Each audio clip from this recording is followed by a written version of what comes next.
I am very proud to welcome you all to the Inner Temple, a little court of which I have been a member for nearly 50 years and a governor for over 20 years, to this event.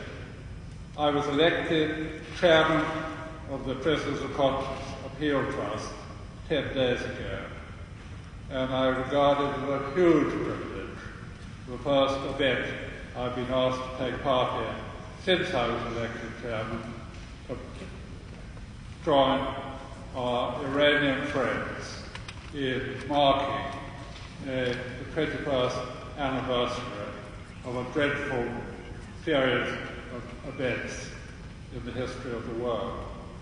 As Lynn has told you, the Prisoners of Conscience Appeal Trust, which is a small charity, I wish we could have more money to distribute, helps those across the world who have been the victims of a willingness to stand up for what they believe to be right, to perform acts of conscience in defiance of what they believe to be wrong. And we are able to provide small grants to them and also to their families.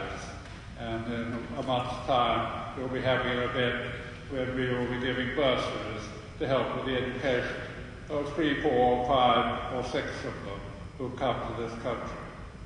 So that is the setting. What Prisoners of Conscience do with those who are involved in fighting brutality, in brutal regimes across the world, falls into the picture of what we will be concentrating on today. It's appropriate that this event should be in the Inner Temple Hall. When I first came here as a student 50 years ago, there were other students who came from all over what was then left of the British Empire to learn about the rule of law, to learn about the independence of the judiciary, to learn to stand up as lawyers, to believe, and if necessary, to suffer for what they believe to be right. And out in the world today, and in the history of the world over the last 200 years, there have been brave men and women who have been educated in this place, and not in this building, because the inn was destroyed by Hitler's bombs in the war, but in this place for over 200 years. Today will be broken up into 2 parts.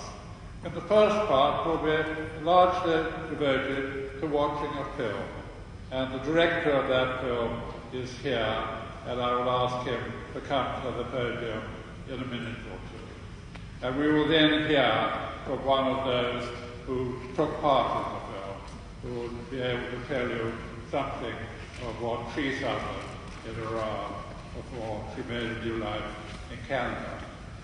Then we'll have a break for about 20 minutes, and after that we will have talks from those who know a great deal about the events we are discussing, and after that there will be a chance for a question and answer session and a reception at the end. So that's the pattern of today. If anybody has any difficulty in hearing at the back, I hope they will put their hands up, because I know only too well how lousy the acoustics are in this place. I now welcome Masood Rao, who is the director of a documentary film, The Tree, The Tremendous.